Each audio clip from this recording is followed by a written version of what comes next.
Discuss Metal podcast with Roy Culver of Nuclear Blast Records. Hosted by Dan Terry. Presented by DiscussMetal.com. What is up, everybody? Welcome to another episode of the Discuss Metal podcast. My name is Dan. I will be your host for this evening or any evening that you're listening to this podcast. If I'm not the host, then you're probably not listening to this podcast or watching it.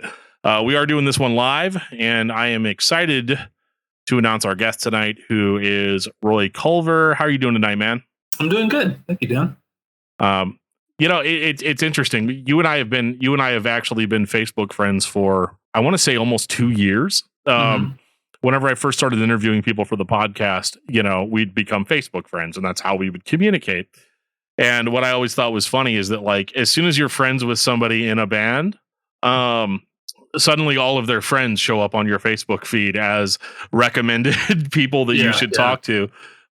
Which is something you absolutely want to approach with caution. You don't want people to think you're Facebook stalking them. Sure. And I think that was what it was. I remember I sent you a friend request, you accepted, and then we just didn't communicate for 2 years. But we did, in a way, because we communicated more via like comments on Facebook groups that we were on together and stuff. And it was one of those things where, like, it's funny because I've got a list of like the top 10 people that I want to talk to. And you've always been on the list, and I, for some reason, waited this long to do the interview, and so I'm super excited that you had time tonight, and that we can get into kind of some of the stuff that I find interesting. Hopefully, the listeners find it interesting as well.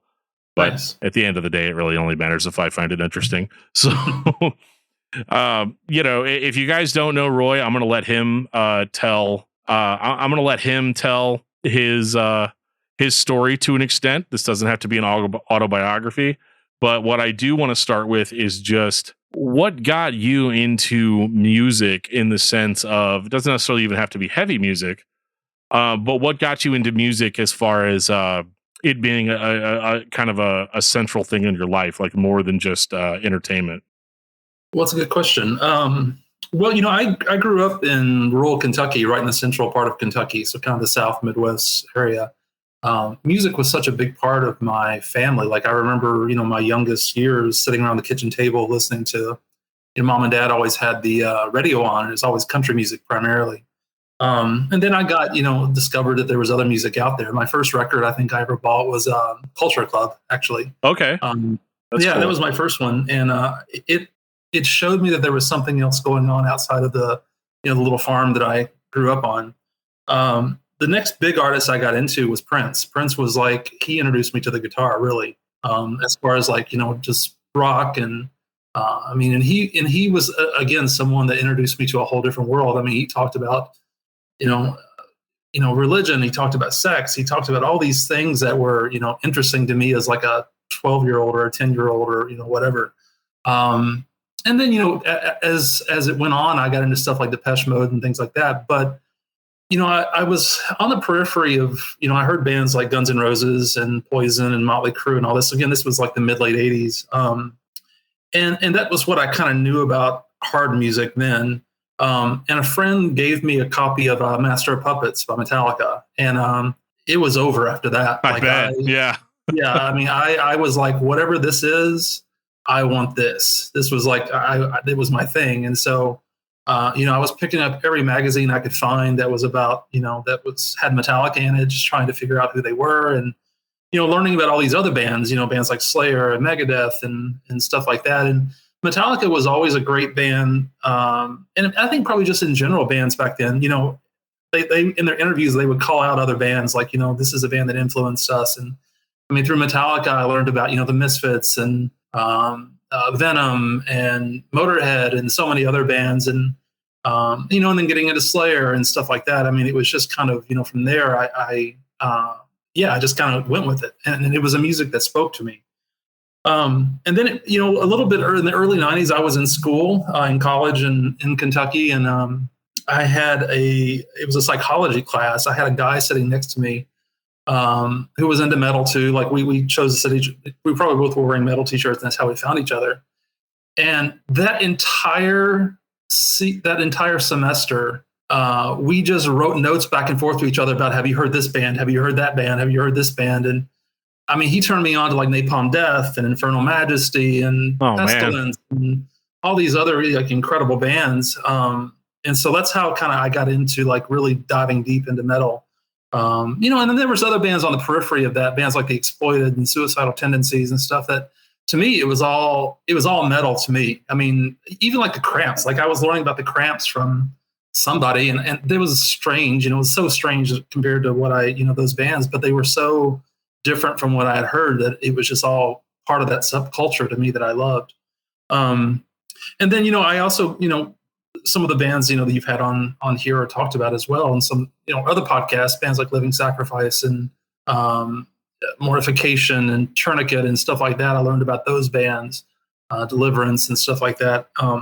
It's kind of funny. Facebook's been kind of a good way to connect with people that I've never connected with before. And DJ from Living Sacrifice, one day he sent me a letter, a copy of a letter. He said, "This is a letter you sent us back in like 1992 or something." DJ's good for stuff like that. Yeah. Yeah. So I mean, music was always a big part of my life. And, I moved to Nashville in 1994.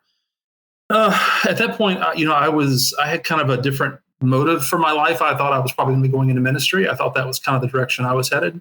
Some stuff kind of, happened. And a couple of years later after that, I left all that. But music was always a consistent thing. And for me, I was like, well, what the hell am I going to do with my life now? Like I thought I was going one way, but I'm not going this way anymore. And so, so I kind of jumped in. I started just going to tons of shows in Nashville, like particularly local hardcore metal shows, getting to know some of the people. I started doing an online zine back then, like, it was ridiculous, like geocities.com / yada, yada, yada. And so don't click on the ads. Yeah. Yeah. So I started reaching out to, bands. I was like you were just like, we were talking about before the podcast was, I just was like, I was a dumb kid who was like, hey, I've got this website that I'm doing, interviews on or reviews on, and would you like to be on it? And at that time, the internet was still, for me, it was a fun place to be because I was meeting so many different people and stuff. And so, I just started doing tons of interviews and just putting them online, and, Victory Records, Revelation Records. I got connected with Tooth and Nail. They sent me promos, just tons of different people. I was kind of, excited to focus on their material. I interviewed Bruce from Living Sacrifice at one point. But the thing is I really cared about this and I wanted to be involved in it. I didn't know how, but I just wanted to be doing something. And a friend of mine, Bonnie Carnes, had gotten a job at EMI Music in Nashville, and she worked in the sales department. And she had told me about a job opening there in their department. And so I applied for it and thankfully got that job. I think primarily because of my relationship with her. They trusted her. And I remember my interview, it really didn't even talk about sales at all. It was just sort of like, well, here it is. Here's the hours and da-da-da-da. And but through that experience, I worked there for about 2 years working in sales, and because Tooth and Nail was one of the labels we distributed. And Brandon, I got to know Brandon through that. And so he had talked to me and, got to know, the music I was into and that sort of stuff. And he invited me to fly out to Seattle and consider working at Tooth and Nail. And I flew out there once and just, I loved Seattle in a lot of ways, but it just wasn't my vibe. Like my family in Nashville, my family lived like 3 hours away. And at that point in Nashville, I had a pretty huge circle of friends and right. A lot of people I really cared about and people that cared about me. And it was home. It was someplace I really liked. And so I came back and turned that job down and kept working at EMI. And he, kept reaching out to me and stuff. And about a year later, I, had just was kind of going through a lot of things and just said, man, I got to get out of here. I got to get out of Nashville. And so I reached out to Brandon and I was like, hey, if you'll have me, I think I'm ready to come to Seattle. And I think maybe 3 weeks later, I was living in Seattle. It was super fast, moving up there. And so that's kind of how I got into it. There's so much when it comes to, I've had interns over the years who've had, music business degrees and those sort of things. And there's no doubt those things are probably very helpful. Yeah. But for me, it was really about relationships and just working really hard and just kind of just damn luck. I mean, honestly, just luck coming together, and but also, being someone who was somewhat trustworthy and could get things done and that sort of stuff. So that's not a long answer, but that's kind of how that's fine. I mean, it's interesting hearing you say that too. You're just like, yeah, I got a job at EMI. It's so funny because like when I grew up as a music fan, having a similar journey as far as like starting off is with kind of more bands that were popular at the time, and then slowly like, you hear a record like Master of Puppets, and then you think about what you like about Master of Puppets, and then you find bands that do that exact thing, all the time or whatever, and you start branching out and you start looking deeper and deeper for different things. But like I remember, like as a teenager or even in my early 20s, I never thought that like, working in the music business was something that I could just do. You know what I mean? Like I could just like go apply for a job somewhere. Now, granted, I'm from Missouri, right? So we didn't really have, the music industry was, obviously very, very, very prominent in Nashville. So I could see those types of jobs getting posted. The best you could do here is like, radio station intern.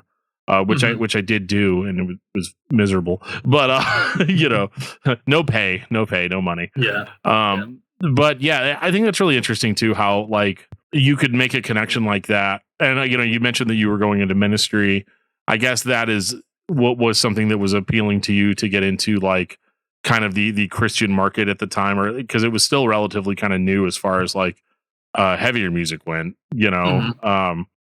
So you were at so like if you're at EMI, what was your like daily, sort of thing? Was it just sales mainly, or? Yeah, I was just calling stores. I mean, and we were starting to email people at that point, but it was still a lot of just phone calls. And a lot of these were stores. I mean, most of them were Christian bookstores. That was the biggest part of what I was dealing with. Yeah. And I was also at that point in my life, just to be honest, I was at the point of like questioning my faith. And sure. I grew up like so many people in the South and Midwest. I grew up, Catholic Christian background, but had, a desire to do more in that world. And yeah, so I mean, when working at EMI, it wasn't really.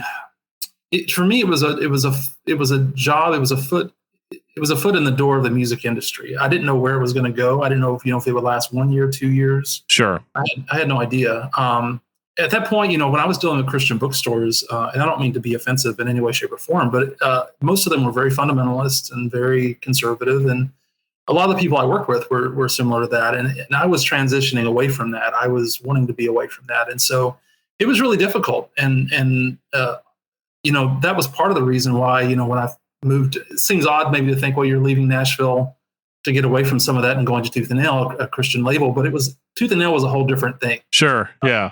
I mean, Nashville the religion was just embedded in the culture. It was just part of just part of everything there. Seattle, that wasn't the case. Like Brandon and Tooth and Nail, it was just a whole different thing there. Most of the staff, there were Christians on staff. There weren't Christians on staff. It was a whole mix of different kinds of people, and I loved it. And I loved being in a city that, that there were so many ideas, and it was important to talk about things and not necessarily fall in line behind a particular point of view. But I'm sorry, I probably have gone off from what you asked. No, you're fine. It's honestly, it's better for you to talk than to me. People hear me all the time, even if they don't want to. So. No, I think that's cool. It's something interesting too, because I always kind of wondered, like, you'd see all these stories, if you listen to like the Label podcast, you hear about all these people who got their job at Tooth and Nail and sort of working there, and for me, when I was in high school, the thought of like working for Tooth and Nail or working for Solid State was like the biggest possible deal, that it could be. Granted, I came up in a time where you could buy Solid State releases in Best Buy, and I know it was probably kind of a struggle from there. What time frame are we talking about as far as whenever you joined the label? I moved there in 2000, so I was there from 2000 to 2004. Okay. And my role at Tooth and Nail, when I came in, I was the head of Solid State, so I took over like all the, at that time, the biggest bands on the label were Living Sacrifice, Zayo, Stretch Armstrong had already put out their first record. Embodiment had their first record out, Spitfire. Excuse me. Embodiment, yeah. Yeah, so those bands, there was already a pretty active roster, and things were already kind of humming there. And then I also was the head of general market sales, so I was a person working with our distribution company, to get records in Best Buy, to get records in, at that time Tower and indie stores across the country, and that was, up until that point, primarily Tooth and Nails records were available primarily in Christian bookstores. That was where they sold most of their records and stuff like that. Sure. But we were really trying to go in that direction. And part of my goal, at Solid State, and one of the things I also did in Nashville is I used to book shows there. There was a little small venue there called IndieNet who would let me just kind of do whatever. Like they trusted me, and so I would do all sorts of different kinds of shows. So I did some of the Tooth and Nail Solid State bands, and would talk to them about what they wanted to do, with the future of the band and stuff like that. And many of them were just like, they weren't comfortable playing churches, but there was, they could make a living doing that. But what they wanted to do was play, out with everybody else playing the same sort of music they did. And so, one of the first things I did was like, I was just sending, back, just envelopes full of CDs to promoters and, other people at other labels, and just saying, hey, check out some of these bands and stuff like that. And, and I made, relationships, future relationships that would go on to, like, I worked at Century Media for a while and worked at Nuclear, I'm working at Nuclear Blast now. So these all came from those, relationships that I created through that. So I was there from 2000 to 2004.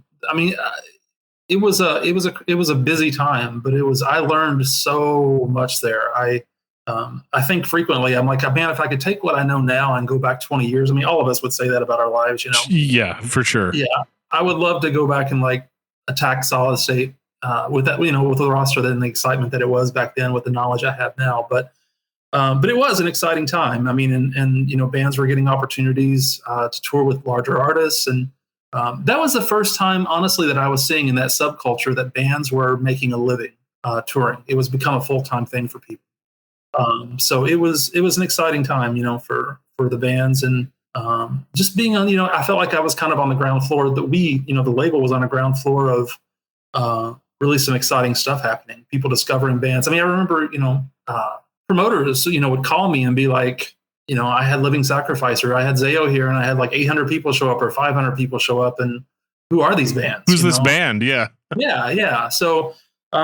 It was an exciting time, I'm putting together like the first Solid State tour. I don't even remember who all was on that. It was Beloved and Norma Jean and those bands. I don't remember, but it was huge. Like, it was so big and it was so exciting, and there was so much cool stuff going on. And so that was my time there. I really didn't even sign that many bands while I was there. The bands that I signed, the Agony Scene, which I still love those guys. Still a personal favorite of mine. Yeah. Yeah, they're such a good band. When I went to Century Media, I brought those guys had left Solid State to go to Roadrunner, and then they did one record on Roadrunner, and then I brought them over to Century Media, and we did a record there, which I still love that record. That record is Get Damned. It's just an incredible record.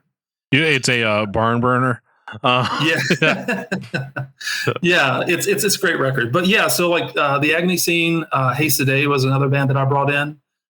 Those guys, were different than what I was really into. They're more of, at that time, more of a straight up metalcore band. But their manager at the time, Mark LaFay, I had gotten to know him really well. He was a promoter in Indianapolis, and he was one of those guys that was really persistent. He would reach out to me when he was doing shows. Like, I just knew he always kept me up on what he was doing. So he had this band, that called Haste Today that he was working with, and they were playing outside of Seattle. And I went up to see them, and that night after the show, I think it was Jimmy, the singer, and Mark and we went to Denny's or something and just sat down and talked. And pretty much I left, and I was like, I think we're going to work with these guys. I would love to work with these guys. And so we did that eventually. And Figure 4 I brought over. They did a record or two on Face Down before they came to Solid State. It's funny that the story with Figure 4, we, I love that record that we put out. But when we were working out the deal with them, they were like, well, we've got this side band called Comeback Kid. That, it's not important. It's not a big band. It's just kind of something we're doing for fun on the side. And so they were like, well, we'd like to keep that separate from this deal. Because a lot of times most record deals, they're signing the band, but they're also signing the person. Signing the members, right? So if you do something, exactly. then it's sure. It's the label owns it to a degree. Yeah. Yeah. So I mean, basically, you're saying the label has kind of the first right of refusal. So like if the band has like another project, or even if they want to appear on another record, or as like a special guest or something, a lot of times they're going to want to talk to the label and get permission. Most labels, I've never known a label that I'm aware of that I've worked with that ever said no to something like that. But sometimes it is in the contract that you have to do that. Right. I mean, it's free promotion, right? Like if somebody's like, hey, such so and so from X band is appearing on this band's album, then they're going to go check those albums out. Those albums are on your label. It's a win-win most of the time. Yeah. Most of the time it is. Yeah. I mean, sometimes it's not, but most of the time it is, and it's not a big deal. I mean, when it becomes a deal, usually is like when you have larger artists. I mean, I definitely. I mean, there's definitely, when it comes to big labels where there's a lot of money floating around, that they get real picky and smell some profit they can make from it, and sometimes they'll cause some problems. But sure. But yeah, so I'm sorry, I've kind of went off into a tangent. You're good. You're telling a cohesive story. You're keeping up, but you're keeping up better than I can. I just wanted to throw in too, like if you were a couple of things, and one is to back up a little bit more. The first one is how hard was it to sell these bands like Living Sacrifice and Zao to these kind of fundamentalist sort of institutions like your Christian bookstores and stuff like that? Because like I would imagine that would have been difficult, or they would have at least asked to hear it prior to selling it. Yeah. Well, yeah. I mean, there were some great stores. I mean, there were some good people who knew the music, cared about the music. But then there were stores that resentfully carried the music, who were like, I don't like this. I don't feel like it's, they had lots of reasons for why they didn't want to carry it. But this is where their capitalism came in, is it sells records. So, right. We'll bring this in. And so I've told Brandon this years ago. I guess I can tell it now. It's been decades since I worked there. Statute of limitations. Yep. Yeah. So when I worked there for a while, like I would deal with these bookstores that I could tell the people were just clueless. Like they had no idea. They didn't want to talk to me. They, they just didn't care. And sometimes, people would want to fight about theological things with me, and I was like, get away from me. But like, dude, I'm not really into that anymore.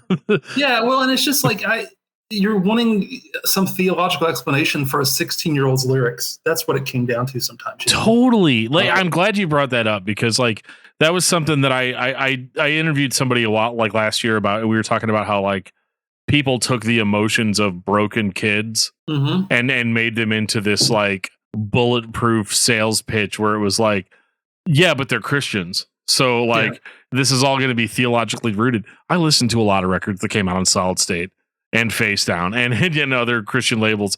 And like, honestly, these are just kids that were just like us growing up, that have the same problems. And even, I mean, in certain cases, the same fucked up views on things. Yeah. That they were either indoctrinated with, or, I like, from my personal experience being in a band, our band had a pastor, like the pastor that would kind of like, he didn't like sit down and dissect my lyrics. Like, he's a super cool guy. I still talk to him now. Like, a good dude.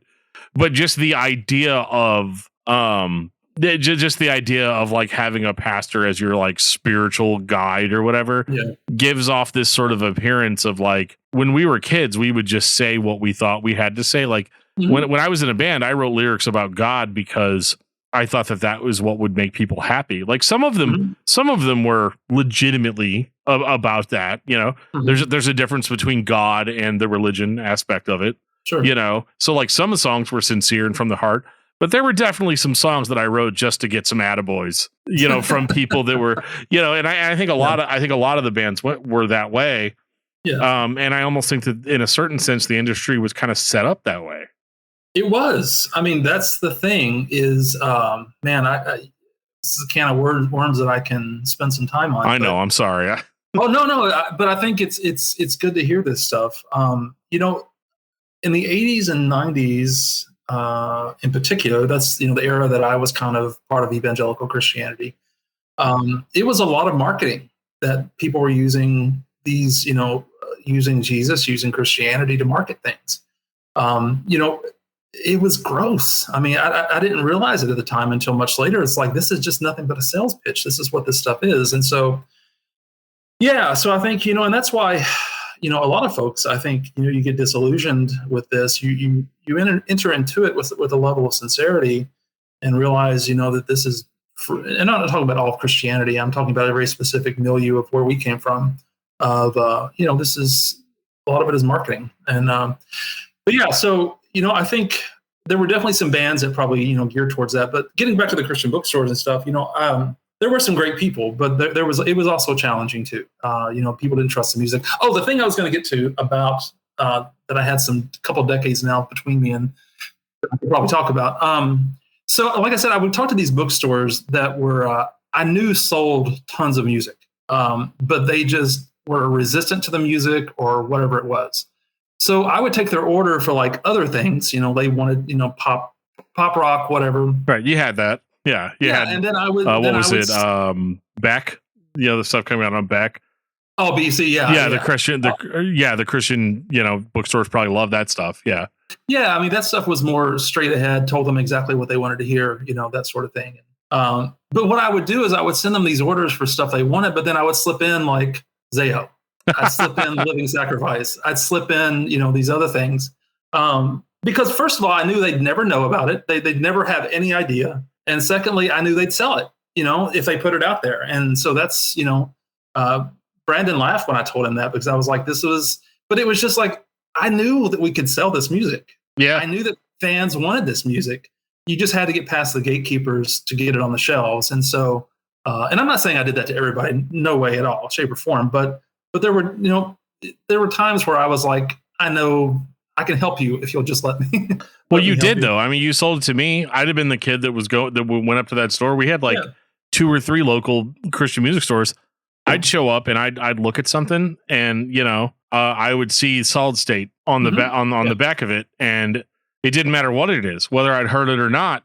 I had some Solid State releases, and so I knew that it was gonna be in the same vein, at least, of what I was looking for. And then I paid like the $18.95 or whatever it is, that they charged for a CD back then. And I didn't care. I mean, I remember pulling out a 20 spot. I probably had to mow like 4 yards to get that, but it didn't matter because now I've got Zayo's self-titled record, or whatever.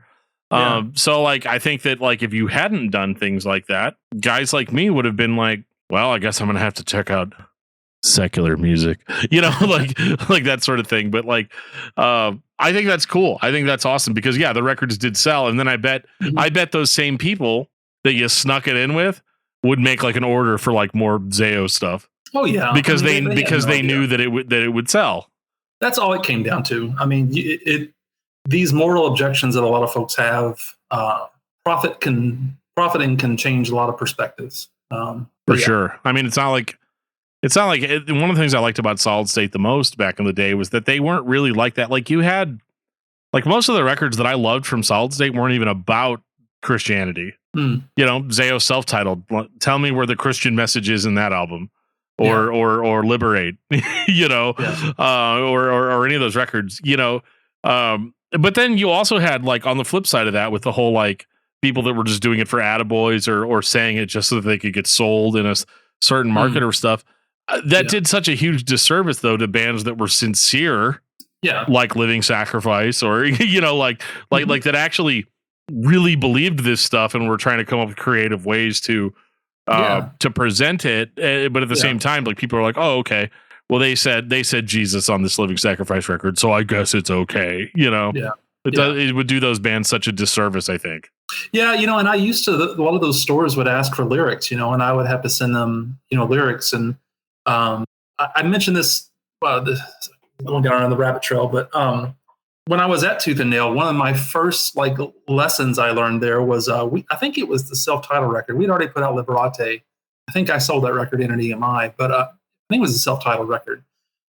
And a Baptist bookstore, I think it was called Lifeway Bookstore. They were like a big Southern Baptist chain throughout the country. And oh boy, yeah. So they wanted to see the lyrics to the self-titled record, and so I didn't have them. So I reached out to Jesse, the drummer, and I said, "Hey, can you just cut and paste the lyrics and send those over via email?" So he sends me these lyrics, and I didn't bother to read the entire email. Like I was, you can probably hear where this is going. So like I see the lyrics, and I'm like, okay. So then I forward them on to the bookstore, whoever it was. And what Jesse had put the lyrics in, and at the bottom he had said, "And if they don't like this, they can suck my dick." That's what he said. Right, because Jesse at that point was already over it. Oh yeah, he was perfectly fine burning all those bridges. But sure. But I just remember that when that happened, just being like, first of all, I need to read these things before I send them out. But then secondly, not only does, they wanted to return everything, like all their tooth and nail stuff. And so like we talked them down so that they just banned Zayo. But that was an educational moment. That's amazing. But the thing was like you were talking about living sacrifice. I mean, it was, very sincere, and that sincerity, definitely, we ran into obstacles with that. And that's one of my regrets from that time period, is not fighting a little harder sometimes for some of this, because now a band, like Living Sacrifice, it's, especially if they're a newer band getting started, people are a lot more receptive if the music is good. Back then, you and I have talked about Nevermore a little bit. I was trying to get Living Sacrifice on a Nevermore tour, and we had talking to their management, talking to Century Media, their label, and it would have been peanut butter and jelly. Oh, it would have been perfect. Yeah. It would have been absolutely perfect. Totally. And, and we were going down that road. Living Sacrifice was into it, but Nevermore was like, we don't know who this band is. And I was telling Steve Joe, who was their A&R then, who I think maybe still works at Century Media. I said, I guarantee you, in most markets, Living Sacrifice will outdraw Nevermore. For sure they will do this. And, but it was just because Nevermore didn't know them, and and they were an outspoken Christian band, and so and back then I just was sort of like, well, yeah, this is a stumbling block we're going to have to deal with, and da da da. I wish I had fought a little harder, particularly for that tour, but lots of other things too. There were some bands, like Zayo, just to kind of go down the Zayo rabbit trail. The web of Zayo members will appreciate it. Zayo, they had the ability, the drama around that time of the band, breaking up all the time and all sorts of crazy stuff. It's like success was always just like, please, I mean, I remember tours they were offered, back in the day. I think, this was like Cradle of Filth's like heyday back then. They got offered a Cradle of Filth tour, and they turned it down because they were, couldn't keep their shit together. And, right. But there was all these like exciting things that some bands, just couldn't seem to get together, while other bands like Living Sacrifice, for instance, and others that were really had it all together, and, were not on the verge of explosion all the time, just didn't get the breaks that some of them did. And I talked to Bruce a couple years ago. He was in town, and he and I had dinner, and he said, we broke up right as we were, we're getting offers for like Hatebreed tours and all these other things. And he said, and then, that was the time for us to break up. And dude, it's so like hard to know, like, what would have happened, what could have happened, with some of these bands. But you look at Norma Jean, when they transitioned from Ludacris, I remember, there was so much kind of drama around that, and changing the name, and, their sound. They were, experimenting with their sound and becoming a little more chaotic and stuff like that. And I mean, it just, for them, it was just like from the get-go, that record, Bless the Martyr, people loved it. It was just, they were one of the, and they were just fun guys. Like, they were just awesome guys to, they were great ambassadors for Solid State. I mean, whenever they would go out, people loved them, and not just musically, but just, they would meet them, and they were just great guys. It was, it was an exciting time for the label. I was talking to David Lipke, who did the, Living Sacrifice documentary. Mm-hmm. And we were talking about like Living Sacrifice's appeal, kind of like what you were talking about. If you'd sent them on tour with Nevermore, it would have been huge. Yeah, it would have been a great tour. You know what I mean? It would have been amazing. It's a shame that like hiccups about like, well, we don't know who this band is, or yada yada yada, and like. But I remember like from the ground level, from the fan level, being like, a friend of mine would show me, a band like Soulfly, mm-hmm. or like Mudvayne, or something like that. And I'd be like, yeah, this is really cool. Like, I like this stuff. I think it's cool. I don't think it's as good as the Hammering Process by Living Sacrifice. You know what I mean? Like, it was one of those, Yeah. and that wasn't just like, I mean, I think some of it was, but it wasn't all me being like just a Christian kid trying to, Mhm. trying to tell everybody like about what I'm getting, like, oh, these Christian bands are better. I never came at it from that angle, but I was just like, Living Sacrifice is legitimately good. That record is a great record, and it definitely, people loved that record. Yeah. I remember when it came out, it was such a I think the week after it came out, they were playing in Tacoma. I was down there with them, and we got the first week numbers, and it wasn't it wasn't huge, but it was bigger than what they'd ever experienced before, and but it was just sort of like, man, it's happening. Like, stuff is happening here, and Living Sacrifice always struggled with that, the Christian metal thing. But they, the thing is, the people that like them, the metal fans. I mean, there were so many promoters and publicists and managers and stuff that were Living Sacrifice fans, writers that were Living Sacrifice fans. But it just never clicked on a much broader level, which was unfortunate, because the Hammering Process was, and those guys toured their tail off. Yeah. Oh yeah. Between them and Zao, those are. Over the years, I've been going to shows since the 80s, but for sure, no doubt, Living Sacrifice and Zao are the bands I've seen the most ever. And part of that was just because they just were touring relentlessly during that period. I mean, if they ever came to the Northwest, I saw them, or, any other significant events I would go out to and stuff. And they just played all the time. And they would play, I remember seeing Living Sacrifice with like Ace Troubleshooter, which was like this pop punk band on Tooth and Nail. Yeah. Squad 5 was on that tour too. It was these crazy bills, but at that time, it worked. It worked, for whatever reason. Yeah, no, 100%. Like, I mean, it worked. It worked for me, especially like, again, a youth group kid that feels validated, or whatever. Like, hey, if you like this Living Sacrifice record, you can go buy it at Best Buy, right? It's called Conceived in Fire. It's amazing, like that sort of thing.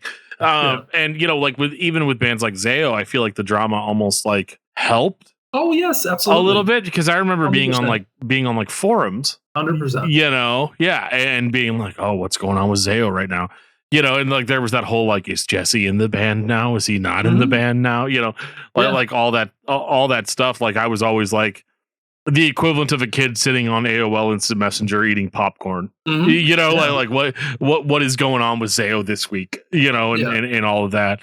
And it's funny that like how those bands broke through. But, you talk about being at Solid State between 2000 and 2004. When you're looking for bands on Solid State at that time, what are you looking for? Like, as far as like what what band do you think might actually be successful? Well, Solid State was an interesting place to sign a band, because, I never once, when I went to go pursue a band, I never asked them about their faith, any of that background. Although Tooth and Nail and Solid State, have always, and I think still to this day, still have a thread or a stream of that going through most of their artists. But most of the bands that knew about Solid State and knew about Tooth and Nail and were interested in talking about having a deal with them, at least came from that background or knew it. The Agony scene, how I connected with them, we had a band called Still Breathing that did, I think, just one record on the label. They were from the same area. They were both from Oklahoma. And they said, you should check this band out. And they had given me a demo, which was okay. I was like, this is fun, whatever. It was, it didn't really strike me that interesting at first. But I had gone down to Oklahoma for there was a club down there called the Warehouse that was doing like a Battle of the Bands thing. And they had, they were just inviting some people in to judge these bands, whatever. It was me, it was Mark Solomon from Stavesacre, it was Billy Power, who I worked with at Tooth and Nail, and some other people. And most of these bands were, just not very good. There were a couple good ones, but the Agony Scene guys lived there. And so I was like, let's just set up a meeting. And we went and we had lunch. And, at that time it was an older singer, a different singer than what they ended up getting coming over to Solid State. Yeah. But it was just the vibe of them. I was like, I think we could do something. It just seemed like it was promising. And so, they had that like at the gates thing sort of going on. Yeah, with their sound. Yeah. Yeah, and the thing was, between the time we signed the band and the time that they, recorded a record, they had they had changed so much as far as like their, because their background, their, intentions as far as their music and even the music itself. And dude, when, we got them I think that was the first record we had ever done with Adam D from Kill Switch. He was just kind of getting started as a producer. And so I had been in touch with him through something. And so I reached out to him and I was like, we have this band. Do you mind checking it out? And so he agreed to, produce the record. And when we got that record in, whenever we would get a new record in, like a new master in, we would always gather in Brandon's office, the owner of Tooth and Nail, and listen to it because he had this incredible stereo system. And we would listen to it in there. And dude, nobody knew what the Agony Scene was, really. They just knew it was a band that I was bringing in. From the moment that record started, I was like, shit, this is good. This is really good. And it was from start to finish, like everybody, just their jaws were on the floor. Everybody loved that band, loved that record. So with them, it was, no matter what any A&R says, a lot of, man, dude, you're dealing with artists, you're dealing with, especially with bands like this, you're dealing with young people, people that think they want to do something, but then realize, they get the girlfriend pregnant somewhere along the way, getting the record out and don't want to tour anymore. And so there's a lot that can go wrong. And there's a lot that can go right. And thankfully for them, they had a lot of problems along the way. I mean, they were another band too that, a lot of drama and, getting opportunities. And it just kind of, Danzig was one of their favorite musicians and they got an opportunity to tour with Danzig and they got on that tour and then dropped off, part of the way through it because they Bummer. It's just, just stuff like that where you're like, seriously, this is, you spend years playing shitty clubs around the country. So you get those opportunities, putting in the work to do that. So with the Agony Scene, and I love those guys. I'm still like Mike, the singer in particular, like he and I talk frequently on Instagram and, they aren't really doing anything anymore, but they were in town a couple years ago. They put out a new record pretty recently. Yeah, a couple years ago. That was fire. Yeah, yeah. And they were great. I mean, they played in town with Darkest Hour, and I don't remember who all else was on that tour. That band I Am from Texas, I think. But yeah, they were great. I love those guys. I still like they mean a lot to me. And like Haste Today, I told you, about them. It was more. I was like, I was signing the band, but I was also, I was like, I want to work with his manager because he's got his shit together. Right. He's ambitious. Like I think and then here's the thing, dude, is like you can have a good band, like a really great band with a good sound and all that stuff. But if they don't have a good team of people behind them, it can go nowhere. I mean, how many records are in your collection? And in my collection are just stellar as can be, but sold 3,000 copies. Still breathing. Well, yeah, that's yeah. There are tons of them. Like bands that only put one record out. Yeah. And then we can't cover them on our podcast 10 years later because they didn't put out a full discography, like there's so many bands like that. And what's interesting too, like with bands like the Agony Scene, where I was talking about like the drama, that would sell a band, to a certain degree. I remember like when the Agony Scene hit Solid State, it was like this like forbidden thing because like they put a record out. They don't print all the lyrics in the liner notes because if you read those lyrics, you would know that this is not some Christian band. You know what I mean? Like you knew that, and I knew that going in. I wasn't like upset, but like it was so fun reading the outrage. Yeah. They at that time, it was strange. They were the nerdiest bunch of guys, young guys. I mean, we're talking literally in their teens. Young guys. Yeah. But for some reason, they had a reputation of being like, troublemakers. And I was like, these are probably the chillest guys on the label. But for some reason, they've gotten this reputation. And ultimately, I'm not telling you anything out of school, I guess, but, that was part of the reason Brandon wanted to drop them after their first record was we were getting, people would call us and be like, oh, the Agony Scene is doing this and they're smoking weed in the church parking lot or blah, blah, blah, blah, blah. And I was like, okay, did they kill or rape anybody? Like, I mean, exactly. It was just silly stuff like that. But they went on to Roadrunner, which was, a much better, it opened them up to a much bigger audience. And that was great and gave them, that record was released worldwide and all that stuff. But the Agony Scene was part of it was, there was drama around them and, they played Cornerstone and those guys came from, I think, fairly Christian background. But like I said, when, by the time we signed them and put a record out, they had done sort of their own personal sort of evolution through some of that. But at Cornerstone, like their bass player Matt,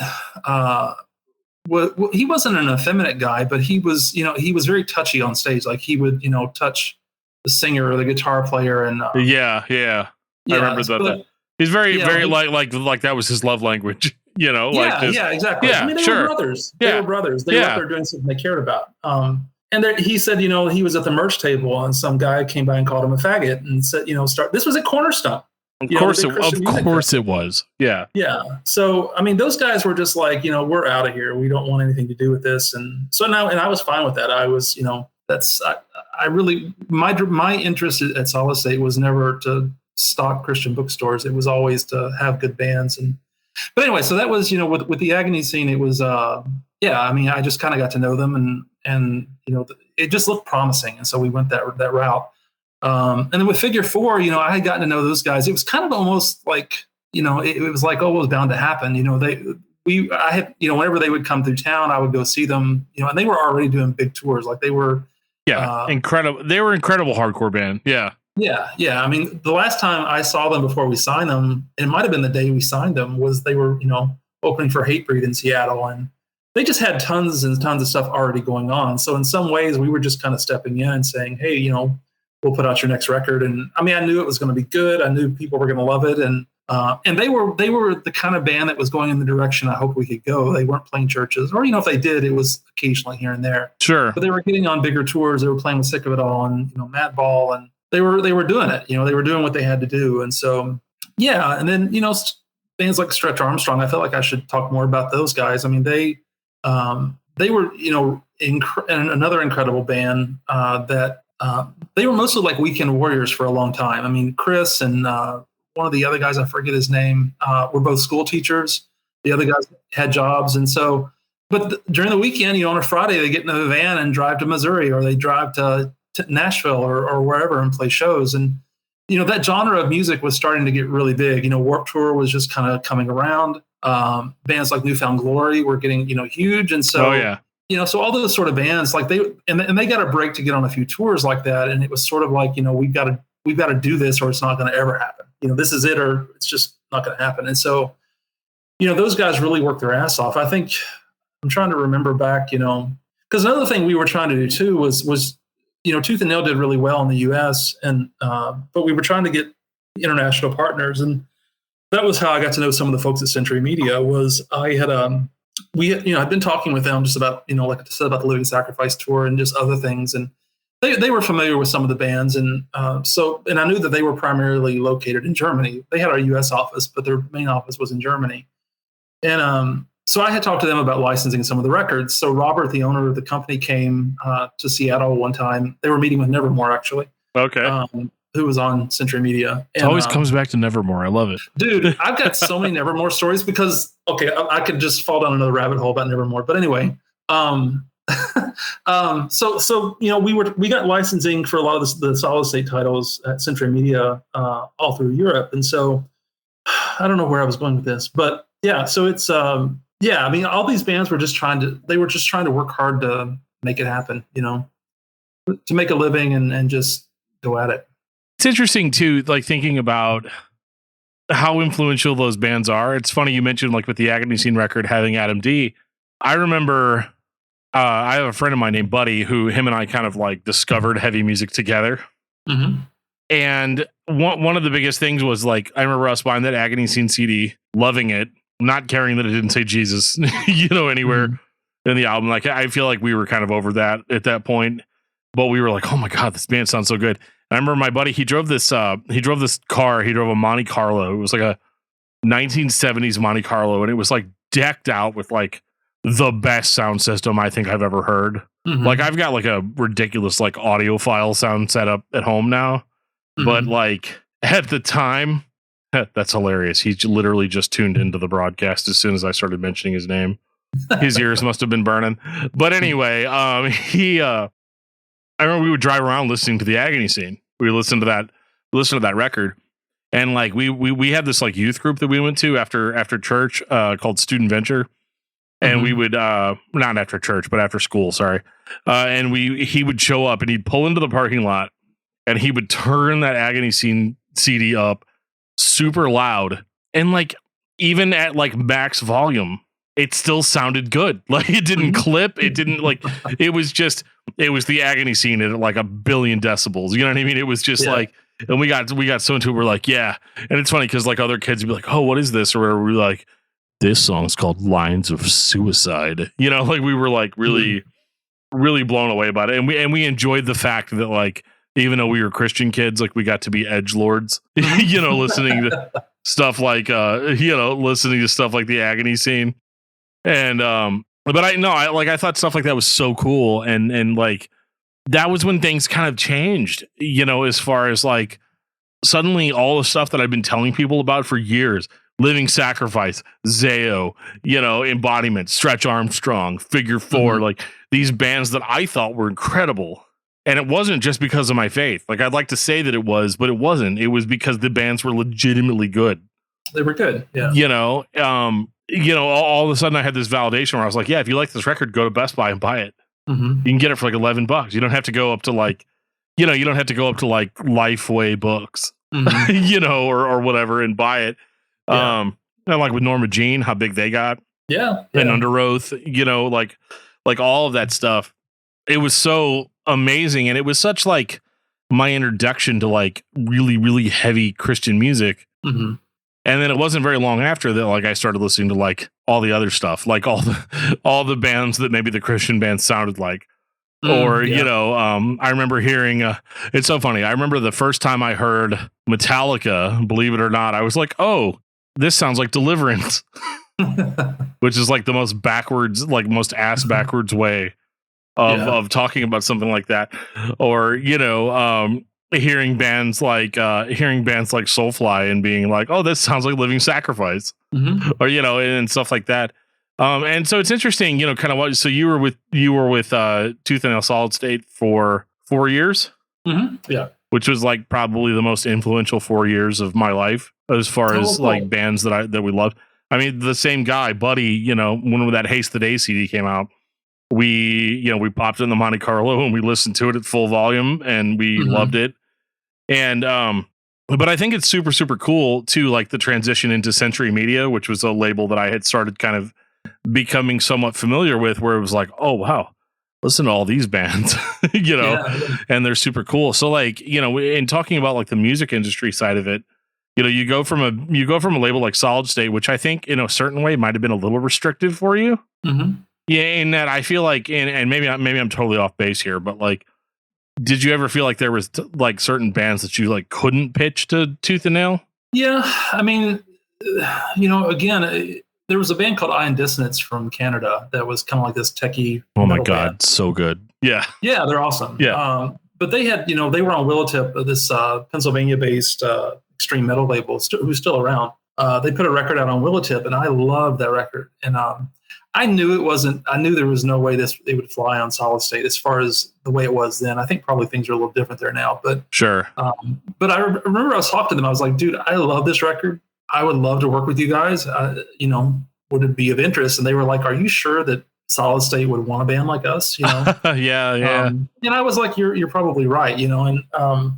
But yeah, there was the pool of artists that would fit on Solid State and Tooth and Nail was much smaller than going to Century Media. When I went to Century Media in 2004, I was coming in. It was one of those things of, like I said, I had met Robert before, and the owner of the company, one of the owners, and he had offered me a job, and so I was doing sort of A&R, and I was also doing marketing and sales. But they were also developing a label called Abacus that was more of a metalcore, hardcore label. Yeah. So the first band, though, that I signed at Century Media was a band called Despised Icon. This Canadian, kind of really one of the first deathcore, quote unquote deathcore bands. Just some band called Despised Icon. I love it. Well, I mean, those guys they're again another band, and I'm fortunate I get to work with. They came over to Nuclear Blast on our last couple of records, and I love working with those guys. They're really sweet people. So good too. So good. Yeah. Oh yeah, they're just amazing. And those, yeah. So getting to work with those. I mean, those guys are another band that put in the work.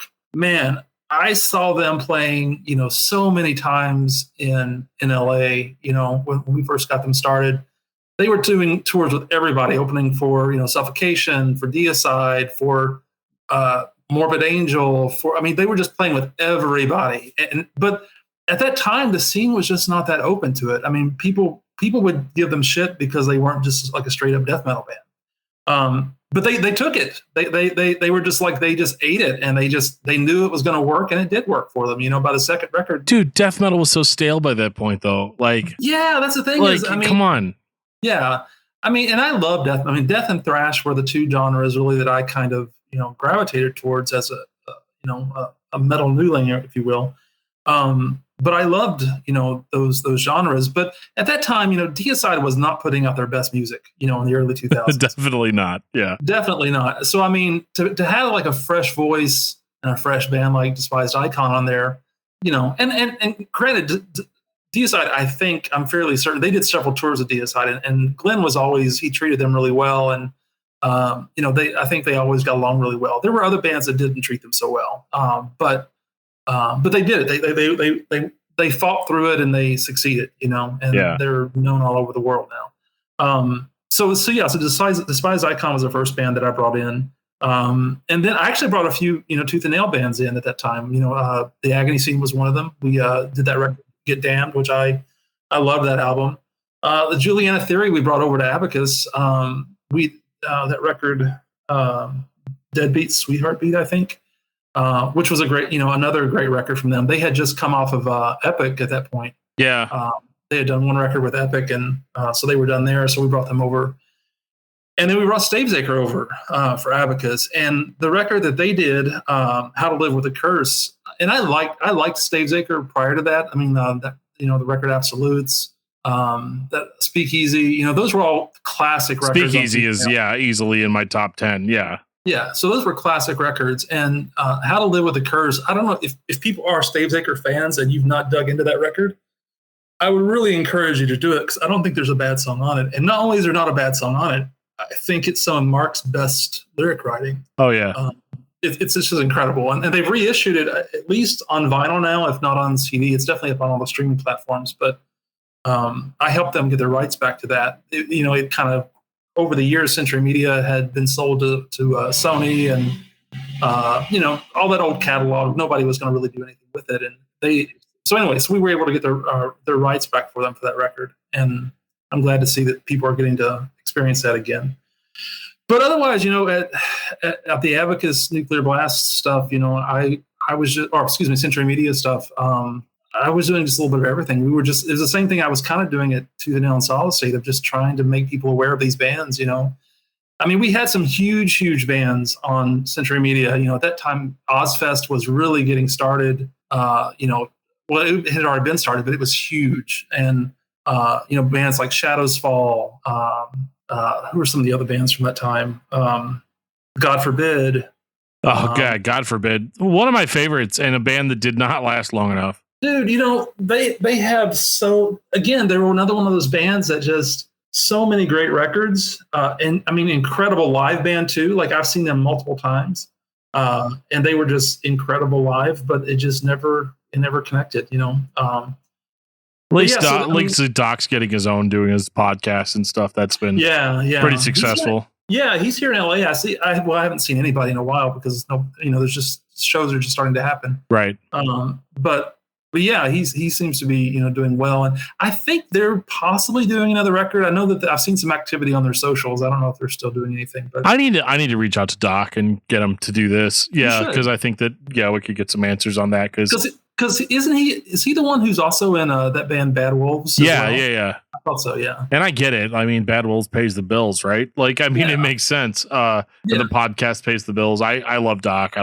He's a way better interviewer than I am, but it's one of those I'd love to talk to him about some God Forbid stuff at some point. Yeah, but they were a great band too, and at that time, this is how I got to know some of the folks from Nuclear Blast, because Nuclear Blast was in the same office as Century Media. So Century Media was handling, at that time, Nuclear. There was a point that Relapse Records, a label on the East Coast, did distribution for Nuclear Blast. Like if you look on the back of the old Nuclear Blast records, you'll find a Pennsylvania address, and it's Relapse's address. Yep. So, yeah. So at that time, when I 2004, when I went to Century Media, Nuclear Blast was one of the labels that they distributed, and they were also in house. Very small staff, but they had huge bands like In Flames. That was like those first In Flames records.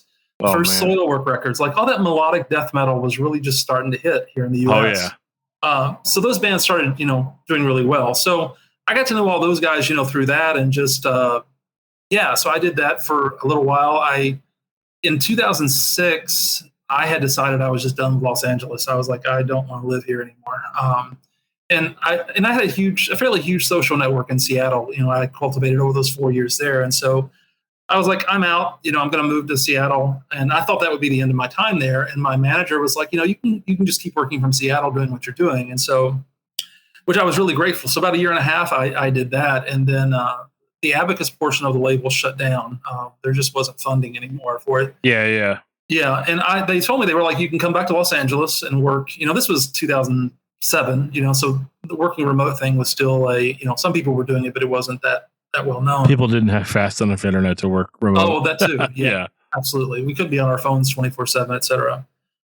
So they were like, you can come back to LA and keep doing this. And I was like, no, I'm not coming back to Los Angeles. So I decided at that point, I was like, I might be done with music. This might be the end of it. And so, oh no. So that was 2007, and I ended up doing a couple different jobs, but I still just loved music. Like I was working at an insurance company for a little while, and there was a local promoter in town called Infinite Productions. They were, I think, probably, well, they don't do shows anymore, but they were at the time they were the only independent promoter at the time. They're in Seattle. I mean, there was at that time these big promotion companies were starting to take over booking shows all over the country. And so so when they would book a band in Seattle, they were like, oh, we're also booking all these other cities. But so right. Lori, who ran that, I got to know her through actually a mutual friend that worked at Tooth and Nail for a while, named Chris Esty, who's one of the best people in the world. He's a great writer. He's a PR person now for a lot of different artists, but wonderful guy. So he got me connected with Lori, and I'd met her over the years a few times, just at shows. And she used to book a lot of the Tooth and Nail bands that would come through. And so I began working with her as kind of a publicist. So like whenever she would have bands in town, I would, be reaching out to the local weeklies and that sort of stuff. And for me, it was just fun. Like it was like, this is a way I can keep working with music I care about. Cause her forte was primarily punk, metal. Whenever Nick Cave came through town, she would do a Nick Cave show and, all this other stuff. So it was fun. It was just a fun way to do that. And so, and then I worked at Amazon for a little while, which was not very fun. Hell on earth. Yeah, it was terrible. I hated that. I worked remotely actually for them for like a year and a half, 2 years, and was developing quite a drinking problem and other things just from trying to cope living. Anything to make the pain of your own life go away. Yeah, sure. It was terrible. I Been there. I know. Yeah. And so I was like, I've got to get the hell out of here. I've got to get out of this job. And this was at a time, 2000, I sound like an old man, but back in the day, 10 years ago, the economy was still kind of shitty. It was hard. There weren't as many jobs around. Yeah. I mean, 2008 was like the big market crash. Yeah. And it took a couple of years to recover. I was in banking during the market crash. Oh, wow. Yeah. And I wasn't in banking much longer than that, but yeah. Yeah. Yeah. So I had just, decided I wanted to do something, but the head of Nuclear, I knew a lot, still kept in touch, social media. I kept in touch with a lot of the people at Century Media and Nuclear Blast. And the head of sales at Nuclear Blast, she had reached out to me, Jessica Tolliver. She reached out to me and said, hey, I'm going to be leaving. I'm moving back to Texas, where she was originally from. Yeah. She was like, you might want to consider talking to Gerardo, who was the guy who kind of ran the U.S. office.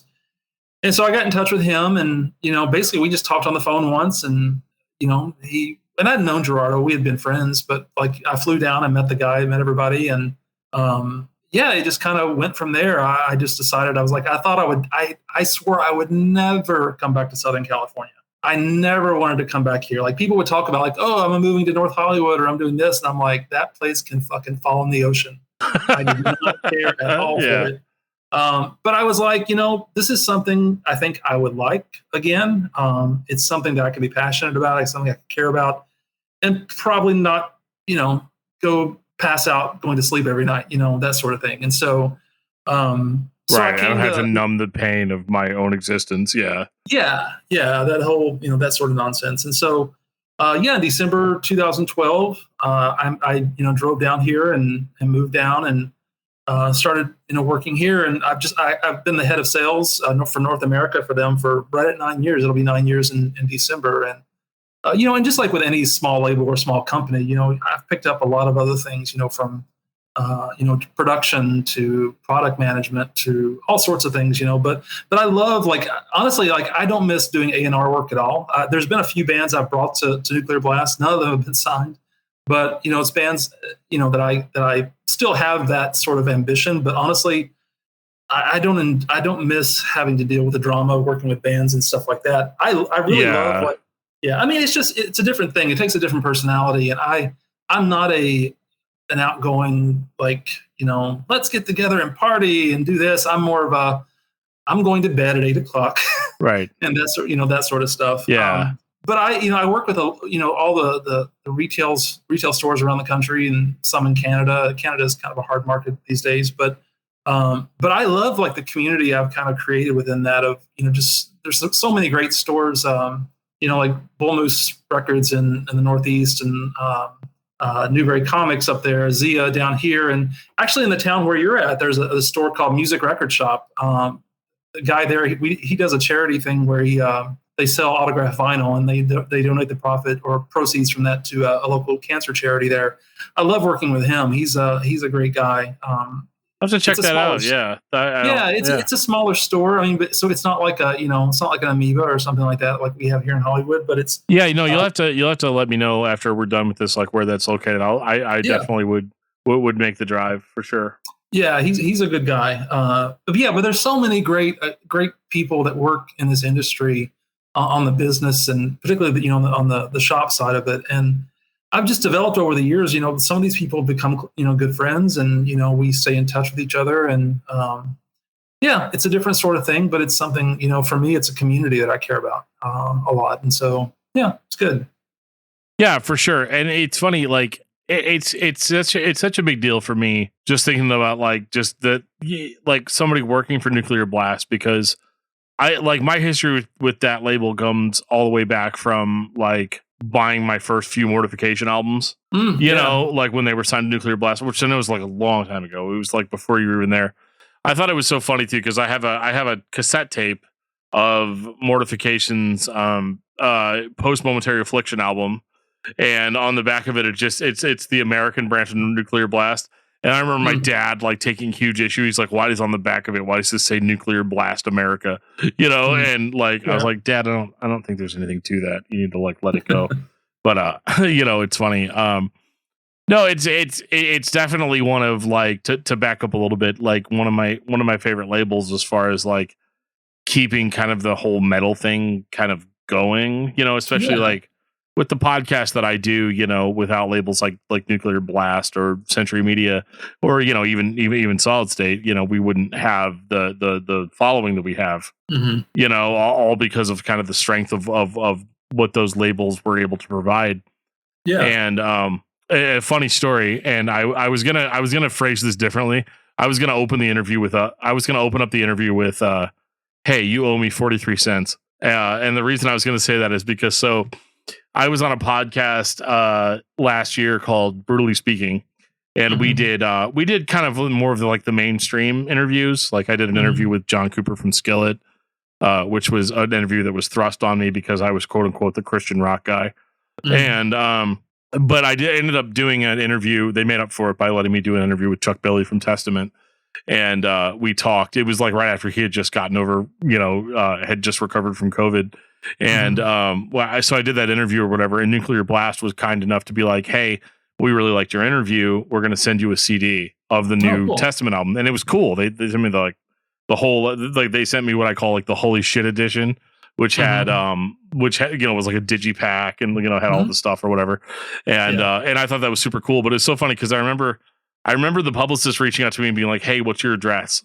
And so I sent my address, and I was like waiting for like a little bit. I was like, I don't know what they're going to send me. If they're going to send me a vinyl or a CD, like I don't care. Like a record's a record, right?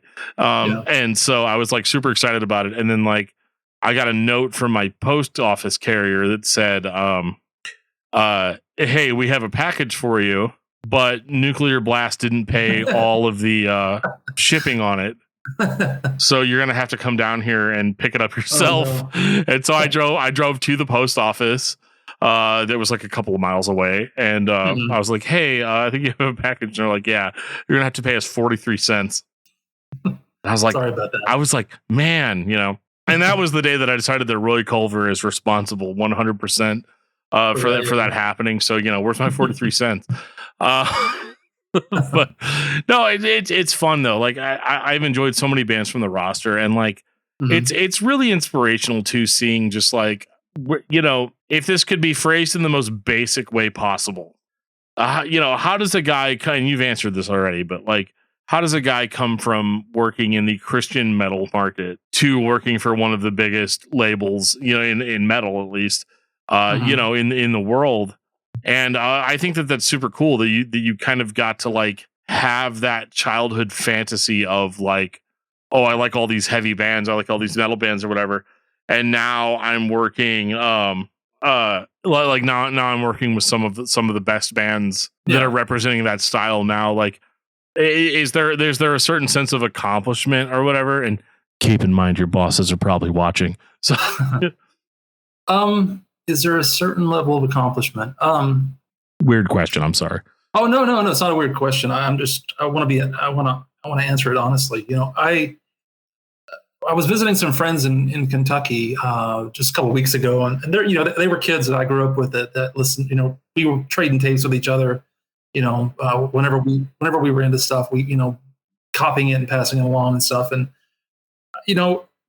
I don't really talk about most of my friendships that I have, like that I see in the real world. Most of them don't know what this is. They know I do something with music, but they don't necessarily know everything, sure, or understand it. But I was talking to them. I was like, and this is really the biggest thing for me was like when we finally signed Slayer. Slayer was like for me, untouchable. They were absolutely untouchable.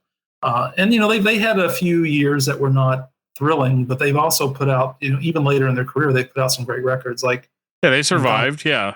I mean, God Hates Us All from 2001. That's, to me, I think, a great Slayer record. We did Repentless back 2015, 16. I don't remember exactly which year.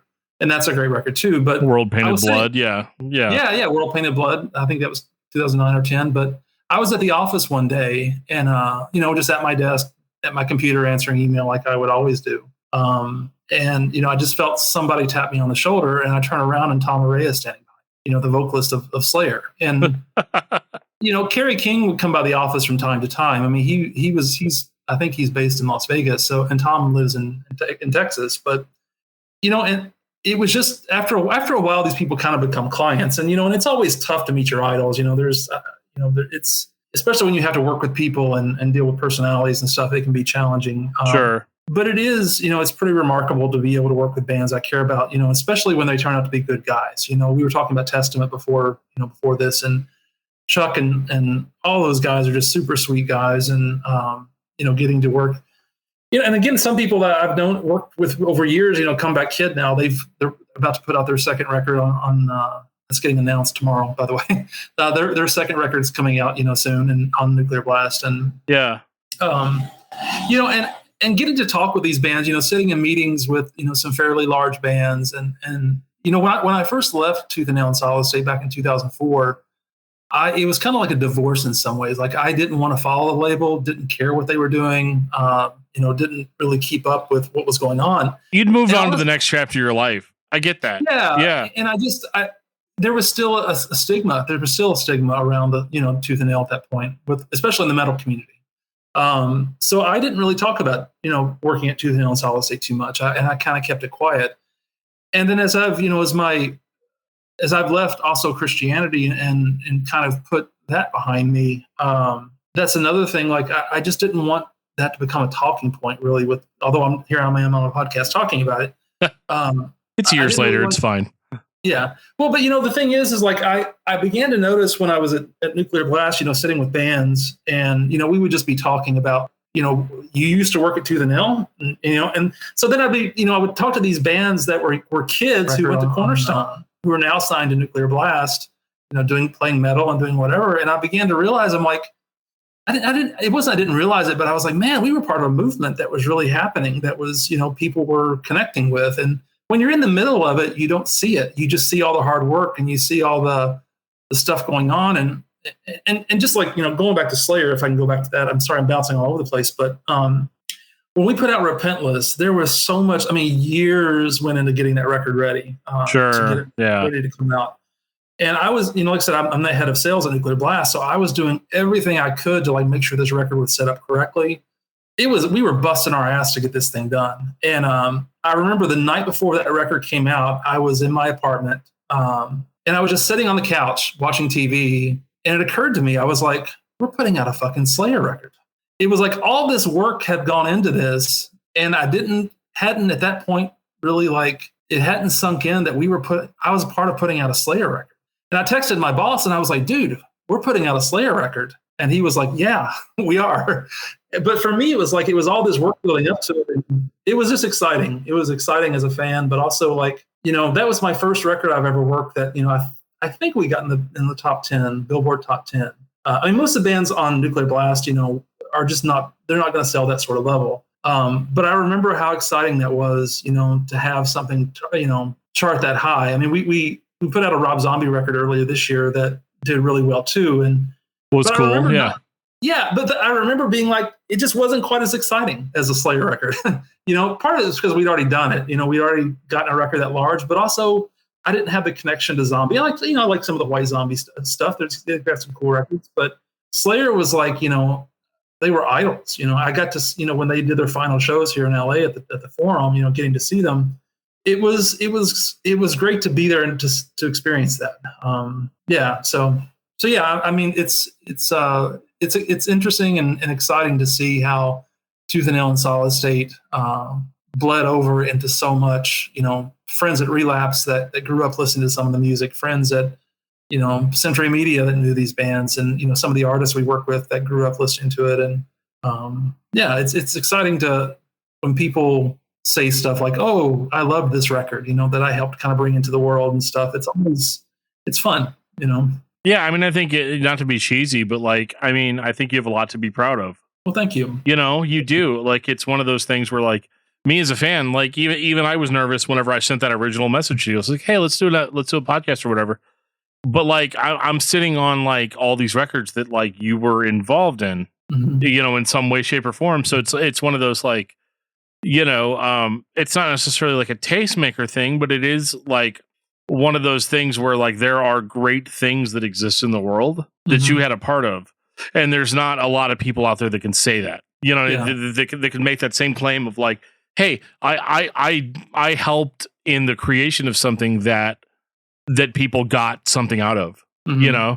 And that's important because of in all of the noise that exists in the world today about everybody's got an opinion on something. Everybody's got a podcast.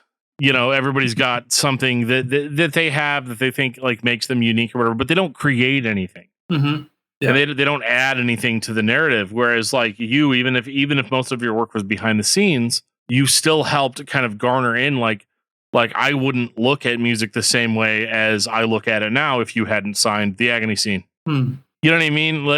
It'd be one of those things where, or Haste the Day and stuff.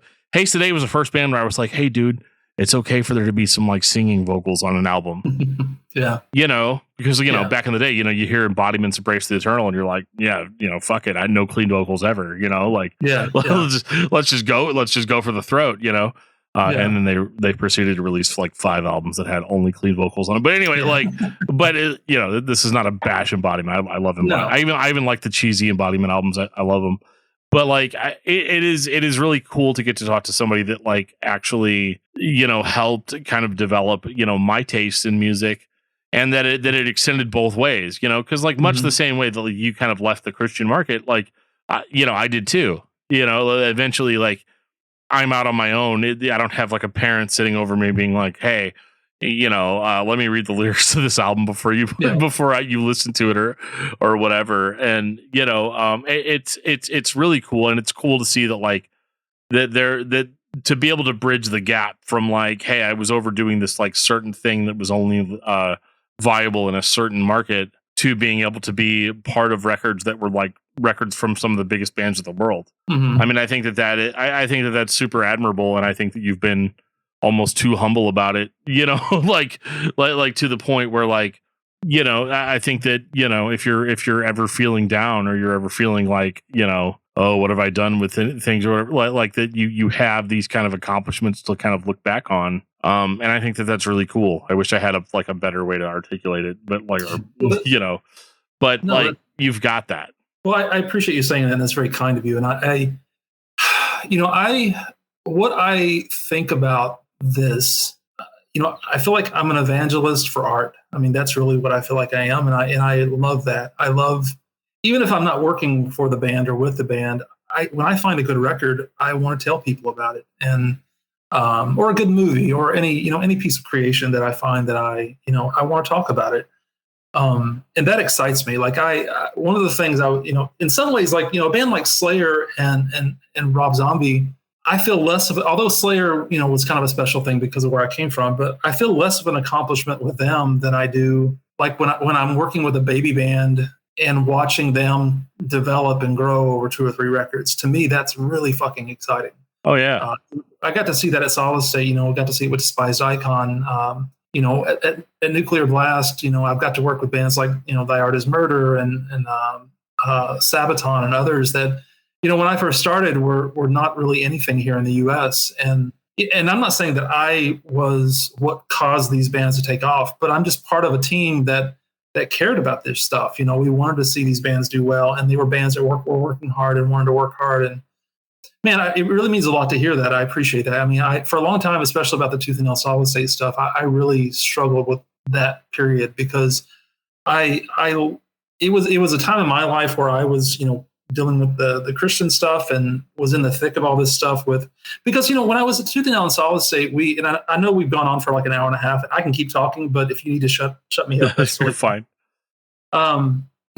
Just the nature of what we did, we had to work with some organizations that I did not feel comfortable with, like Focus on the Family and these very conservative fundamentalist cults, I would call them. People, if they knew more about you, would not have anything to do with you.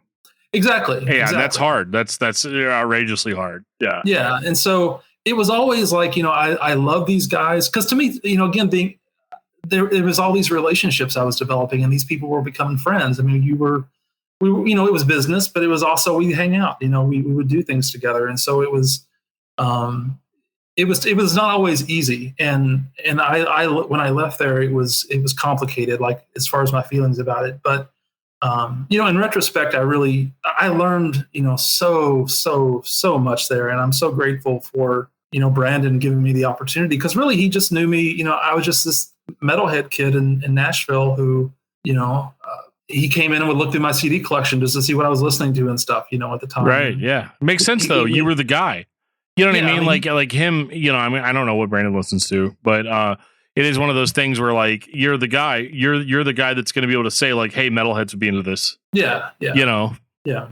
So I mean, it means a lot to hear that. And especially in retrospect, looking back, and I can look at myself and look at that experience far more kindly, in a kinder way now than I did, even 10 years ago. It's but yeah, so I'm grateful for it. And I had no idea where I was going to go 25 years ago. And if you told me, again, growing up in the South, in rural Kentucky, telling me even I was going to live in Nashville at 18, I would have thought that it sounded as reasonable as saying I was going to live on Mars, let alone saying that I was going to be working with some bands that I really at that time cared about. So yeah, I'm really grateful for it, and thankful. And there's so many good people like yourself and other people I've met along the way that care about this music too, and are just good people. And I'm grateful. I could be working with a lot of shitheads. I'm totally. glad that There is that aspect of the industry. Yeah, it sounds like you dodged a lot of bullets, going through that, dealing with good people. And, it's not for nothing. Like, I mean, go back and tell 15-year-old me that, like, in a few years, I'm going to be talking to Roy Culver and about metal bands and about, like, releases and the Nuclear Blast is going to be part of the conversation. And it's going to be like this thing. And, like, I mean, 15-year-old me would have screamed until I dry heaved. You know what I mean? Like, it being one of those, like, really, really cool things. And I think that, I'm just going over all, I'm just going on and on and on about the same thing, but it's super cool. I can't get over that. Like, something that I think that you probably relate to, that I have started to kind of, like, you just look at your phone nowadays. Like, you look at your contact list and you're just like, how did these people end up on my contact list? You know what I mean? Like, you're thinking back to those days when you heard you heard a 7-inch that was great. Or you heard a tape that was great, or you heard a record that was great. And then, in your professional career later on, you're like working with these people, and they might even annoy you, or something along those lines, but it's just the idea of, like, you get to kind of sleep at night knowing that, like, hey, I played an important role in this. And that's the kind of stuff that I think is really valuable, and something that I think everybody needs to keep in mind, that, like, when you hear a record that you love, there was a whole team behind that. There were people that cared about it enough to get it to the point where you're hearing it. Yeah. And it's one awesome thing to deliver a good record, and it's another thing to actually get it in people's hands, get it in people's ears. And it's, there's so many, like, I've talked about maybe before in the time we've been on this, just great records we have that just never got farther than the 300 people or 500 people or 5,000 people that heard it. That's just the way it goes. I mean, it's the huge bands, that we know are the exception to the rule. I mean, there's so many other bands that are, busting their ass and just, don't get that sort of recognition. But well, and to kind of cap off, what do you, as far as music goes, we haven't talked about, like, current music as much, but what are you the most stoked about now? It doesn't even have to be like a Nuclear Blast thing. It could be, anything that you're stoked on now that you think that people would really, really, really love, really enjoy. Your opinion's going to carry more weight than mine would, Well, maybe not. I'm fortunate at Nuclear Blast that I do work with a lot of bands I really love. And Nuclear Blast, is very much, although they have a U.S. office, they're still very much a European label, and that's reflected in a lot of the music. I used to hate power metal. Like, growing up, hearing, I like Judas Priest. They weren't quite power metal, but they were kind of that new wave of British heavy metal that started getting kind of popular here. Painkiller was, especially that song. Yeah, Painkiller was so heavy in comparison to everything. Yeah. Yeah. But the vocals, I always like. Iron Maiden was another. Then they had, like, a couple records. Seventh Son of a Seventh Son. I liked that record. But the vocals and stuff, the high vocals, I just could not get into it. And now I love that stuff. I love, like, Primal Fear, and we have a band on our label called Battle Beast that I am the eternal evangelist for. There is this Finnish. They call themselves power metal or party metal, but they're not really that. They've gotten much more. No, they're so good. Yeah. Oh, I'm glad you know them. They're touring to the U.S. Next year with Dragon Force. If they come to your area, let me know and I'll get you on the guest list. But definitely, they're so good. We have another band called Beast in Black that I love. And then, we have these other kind of crazy bands like Oranzi Pazuzu. That's kind of a great band too, but just kind of experimental black metal band. But like a lot of the stuff that I listen to, on the side, a lot of it's kind of more electronic stuff. Like, there's a band called Boy Harsher that I really like a lot. There's a band called Choir Boy that I like a lot. There's a label. I still follow labels a lot. I really love, like, seeing especially when a label has, like, a thing they're doing. Same. There's a label called Dais, D-A-I-S. I've got to chat with those guys a couple times, and they're really, they care about the music. They've put out so much, like, not only just, like, new bands like, Hyde and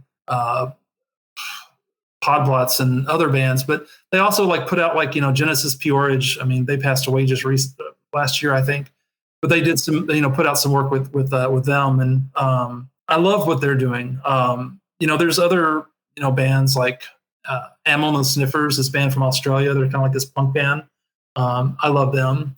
Anything, I mean, really, honestly, anything like, especially if they've got a female vocalist that kind of has like an alto voice. Yeah. Dude, I am so into it.